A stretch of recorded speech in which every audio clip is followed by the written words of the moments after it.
उत्तर प्रदेश की असेंबली में खड़े होकर योगी आदित्यनाथ ने साफ तौर पर कहा था कि हम माफियाओं को मिट्टी में मिला देंगे। अब इसको अमली जामा पहनाने की पूरी कोशिश की जा रही है, क्योंकि नाज़रीन इकराम, अतीक अहमद और उनके भाई अशरफ का किस बेदर्दी के साथ कत्ल कर दिया गया और उससे एक दिन पहले उनके बेटे असद अतीक का इनकाउंटर में कत्ल कर दिया गया। लेकिन नाज़रीन इकराम, अब बचे हुए अतीक अहमद के 4 और बच्चे, जिसमें से 2 बच्चे जो बड़े हैं वो जेल में बंद हैं और जो 2 नाबालिग हैं वो पुलिस की कस्टडी में रखे गए हैं। ऐसे में नाज़रीन इकराम, बड़ी अफसोसनाक खबर एक और खुलकर आ रही कि उमेश पाल कत्ल केस में अब अतीक अहमद के एक और बड़े बेटे उमर को भी मुलजिम बना दिया गया है। पूरी खबर तफसील से बताएंगे। अस्सलाम वालेकुम रहमतुल्लाहि व बरकातुहू। नाज़रीन, इस्तकबाल है आपका हमारे चैनल अल हिंद इस्लामिक ट्यूब पर। रियासत उत्तर प्रदेश के ज़िले प्रयागराज की धूमनगंज पुलिस ने उमेश पाल कत्ल केस में अतीक अहमद के बड़े बेटे उमर को भी मुलजिम बना दिया है। इस तरह उमेश पाल कत्ल केस में अतीक अहमद के साथ उनकी अहलिया शाइस्ता परवीन, बेटे असद अली और अब उमर भी जो बड़े बेटे हैं मुलजिम बन चुके हैं।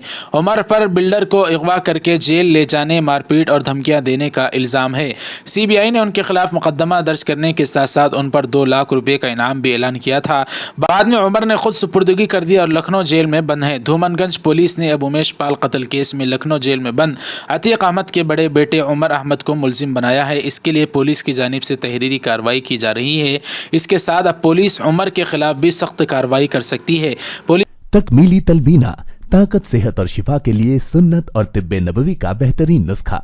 नाजरीन, क्या आप भी खुशहाल मालदारों की तरह कामयाब बिजनेस करके हजारों और लाखों रुपए कमाना चाहते हैं? अगर आपकी हाँ है तो आज ही से अपने इलाके में तकमीली तलबीना का आसान बिजनेस करना शुरू करें और चंद ही महीनों में कामयाब बिजनेसमैन बनने के तरीके बेहतरीन तजुर्बों के साथ सीखें। बिजनेसमैन बनने का ये मौका कहीं आपके भी हाथ से चला न जाए, इसलिए अभी हमसे राब्ता करें। 9890963757। Takmeeli food products private limited, Malegaon, India.